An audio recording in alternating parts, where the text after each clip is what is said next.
بسم اللہ الرحمن الرحیم۔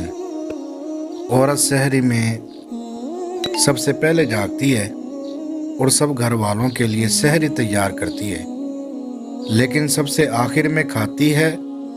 روزہ رکھنے کے بعد دوپہر میں بچوں کو کھانا کھلاتی ہے، پھر 4 بجے کے بعد سے افطاری تک اپنے خاندان والوں کے لیے افطاری تیار کرنے میں لگ جاتی ہے۔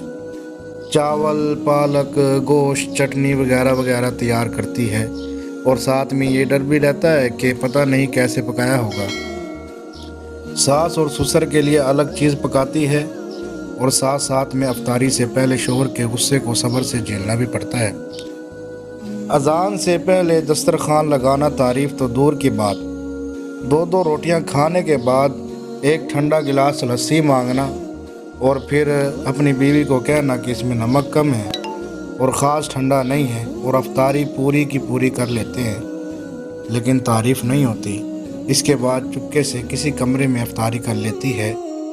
تراویح کے بعد پھر سے حضرات کے لیے چائے اور میوہ تیار کرتی ہے، اور پھر سے سحری میں سب سے پہلے جاگتی ہے۔